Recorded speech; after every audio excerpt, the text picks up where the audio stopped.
தோழர்களே, இந்த நிகழ்வுக்கு புதிதாக வந்திருக்கும் உதயகுமார் ஒரு மணி நேரம் குலசேகரன் உங்களை பற்றி ஒரு சிறிய அறிமுகத்தை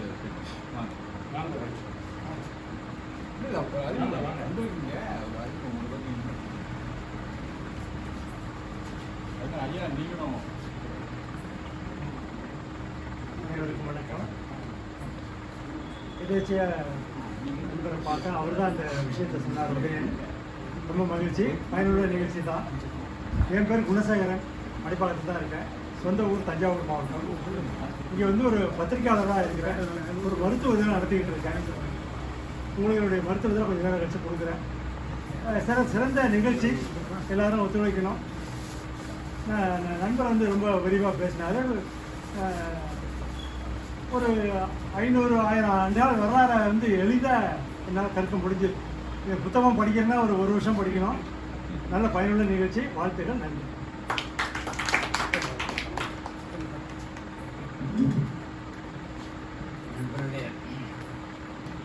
இந்த சிந்தனையாளர் பேரவையில் நீங்கள்லாம் பார்வையாளராக வந்ததாக தான் நான் நினச்சிருந்தேன்.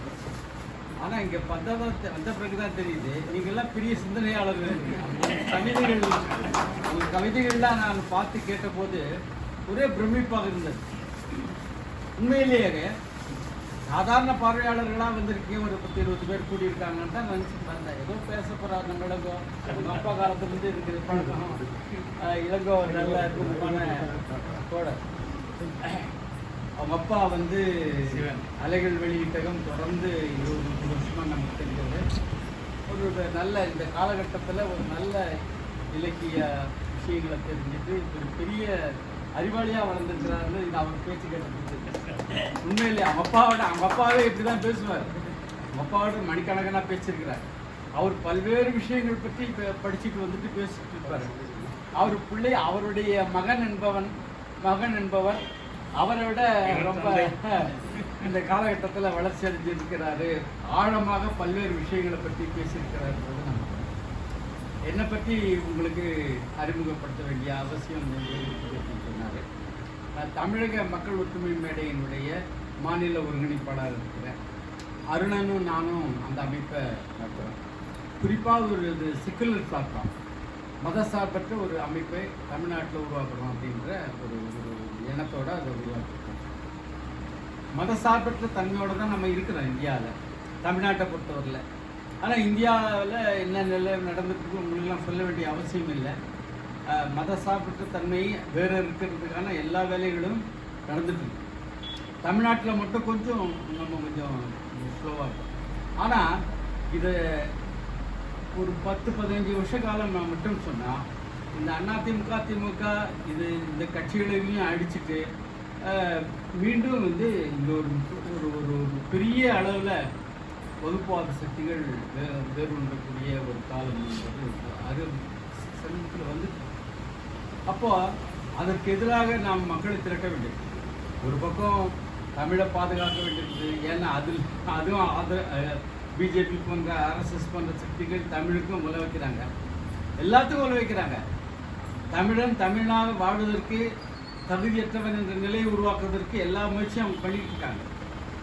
அப்படி இருக்கிற சூழ்நிலையில் நம்ம பல்வேறு நிலைப்பாடுகளை தக்க வைப்பதற்கு முதல்ல வந்து நம்ம வந்து செக்குலர் பிளாட்ஃபார்ம், மதச்சார்பற்ற ஒரு தன்மையை நம்ம முதல்ல உருவாக்கணும்.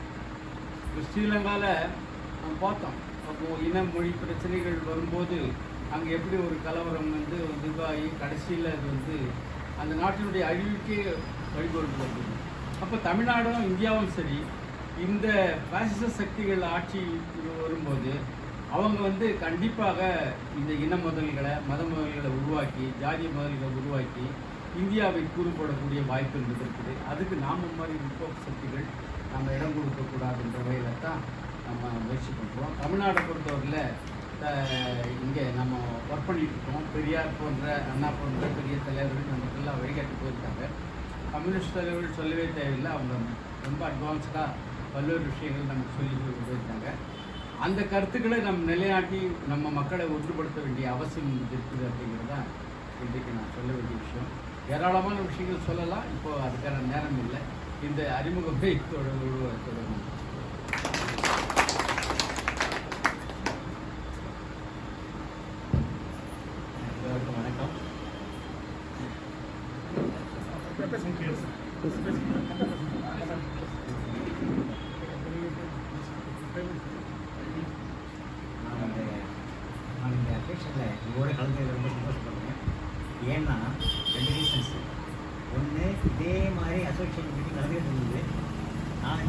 முன்னால் 3 வருஷம் முன்னால் என்னுடைய சூழ்நிலையினால் நான் விட்டுட்டேன். திரும்ப சார் மூலமாக கேள்விப்பட்டேன். நான் அவளாக வைக்கணும் சரி இதில் என்ன கேட்டிங்கன்னா என்னை பற்றி சொல்லணும்னு சொன்னால் நான் 1967 எல்என்டியில் ஜாயின் பண்ணி கன்ஸ்ட்ரக்ஷன் ஜாயின் பண்ணி பல ஊரில் வேலை பார்த்து இந்தியாவில் கன்னியாகுமரியிலேருந்து கஷ்டம் வரைக்கும் பல ஊரில் வேலை பார்த்து ரஷ்யாவில் போய் 6 வருஷம் வேலை பார்த்து மெக்கானிக்கல் குண்டு போயிட்டு இருக்கும்போது 3 வருஷம் வேலை பார்த்து இப்போ ரிட்டைர்மெண்ட் ஆகிட்டேன். ரிட்டைர்மெண்ட் ஆனப்போ எனக்கு வயசு 27 இப்போ நான் 20 வயசு வரைக்கும் ஒர்க் பண்ணிட்டு இருந்தேன் கம்பெனியில். இங்கே ஹெட்ஆஃபீஸில் வந்து பெரிய லெவல் ஒர்க் பண்ணிட்டு இருந்தேன். Head of the reserve department work பண்ணிட்டு ஹெட் ஆஃப் ரிசர்வ் டிபார்ட்மெண்ட் போயிட்டு இருந்தேன். அவ்வளோ இருந்தும் இந்த திரும்ப அக்கேஷன் ஆரம்பித்தாங்கல்ல எனக்கு தெரியாமல் இருந்தது. சார் மூலமாக தெரியப்பட்டோம், சந்தோஷப்பட்டேன். நானும் வரேன், என்னை கூட்டு போங்கன்னு சொன்னேன். கூட்டு வந்தாரு. 3வது மீட்டிங் நினைக்கிறாரு வந்தது. ரொம்ப சந்தோஷப்படுறேன். அதே மாதிரி பல விதமான பார்ட்டிசிபேட் பல விதமான கருத்துக்கள் தெரிவித்தாங்க. எல்லாமே தமிழ் உட்பட்டது எல்லாம் ரொம்ப அருமையாக இருக்குது. இதே அக்கேஷனில் கண்டினியூ பண்ண விரும்புகிறேன். தொடர்ந்து பாருங்க. ஐ பிஹெச்டி ஆல்சோ பிஹெச்டி பண்ணதுனால doctor Satheeswaran PhD visiting faculty L and T universities and NGOs students counselling and career guidance. நான் என்னுடைய profession students counselling career guidance consultant project management construction. அது கீழே அட்ரஸ் கொடுத்துருக்கேன். அது பின்னால் வந்து executive member south India regional committee all India council for mass education development. There's one department in Delhi AIC அப்படின்னு இருக்குது. All India council for mass education development. அதில் மெம்பராக இருக்கிறேன். ஆஃபீஸ் எஸ்டி யூனிவர்சிட்டி கேம்பஸ் திருப்பதியில் யூனிவர்சிட்டியில் ஃப்ரீயா அந்த யூனிவர்சிட்டிலையும் நான் கான்டாக்ட் உண்டு. அதுலேயும் என்னை கௌரவிக்கிறாங்க. அதை தவிர formally state resource employment adviser consultancy training L and T institution head quarter Chennai.